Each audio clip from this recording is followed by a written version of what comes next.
এবারে নজর রাখবো ওয়েদার আপডেটে।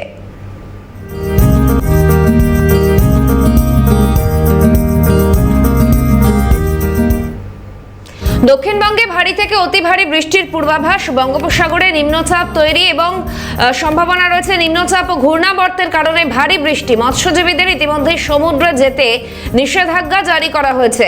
পূর্ব মেদিনীপুরে কমলা সতর্কতা জারি করা হয়েছে এবং ভারী বৃষ্টির সম্ভাবনা রয়েছে পুরুলিয়া, বাঁকুড়া, ঝাড়গ্রামে। ভারী বৃষ্টির সম্ভাবনা পশ্চিম মেদিনীপুর, দক্ষিণ চব্বিশ পরগনা, পূর্ব বর্ধমানে।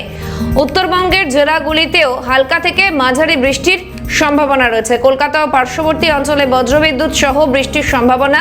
সরাসরি সঙ্গে রয়েছেন প্রতিনিধি অভিরূপা হাজরা। অভিরূপা, প্রথমেই সুপ্রভাত জানাই এবং যেমনটা জানা যাচ্ছে দক্ষিণবঙ্গে ভারী থেকে অতি ভারী বৃষ্টিপাতের সম্ভাবনা, উত্তরবঙ্গে বৃষ্টির সম্ভাবনা রয়েছে। আর ঠিক কি কি তথ্য দিচ্ছে হাওয়া অফিস?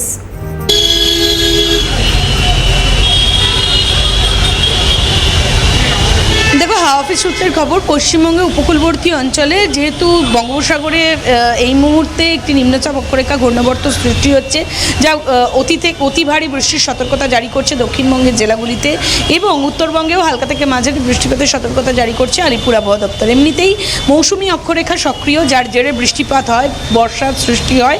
সেই বর্ষা ইতিমধ্যেই পশ্চিমবঙ্গে অবস্থান করছে। তার মধ্যে এই ঘূর্ণাবর্ত নিম্নচাপ, যা আরও বেশি অ্যাক্টিভ করবে মৌসুমি অক্ষরেখাকে, যার ফলে বৃষ্টিপাত হতে পারে দক্ষিণবঙ্গের সবকটি জেলাতেই।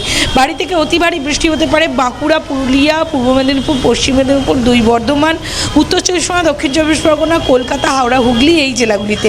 বাকি জেলাগুলোতেও হালকা থেকে মাঝারি বৃষ্টিপাতের সম্ভাবনা, এবং মূলত মেদিনীপুর জেলায় অর্থাৎ পূর্ব মেদিনীপুর এবং পশ্চিম মেদিনীপুরে লাল সতর্কতা জারি করেছে আলিপুর আবহাওয়া দপ্তর।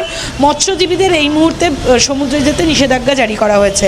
তুমি যেরকম বলছিলে যে কলকাতাতেও বজ্রবিদ্যুৎ সহ বৃষ্টির সম্ভাবনা রয়েছে, শুধু কলকাতা নয়, কলকাতার আশেপাশে হাওড়া, হুগলি, উত্তর চব্বিশ পরগনা, দক্ষিণ চব্বিশ পরগনা সর্বত্রই রয়েছে এই বজ্রবিদ্যুৎ সহ বৃষ্টির সম্ভাবনা। অভিরূপা, পরবর্তীতে আরো আপডেট নেব। আপাতত ধন্যবাদ।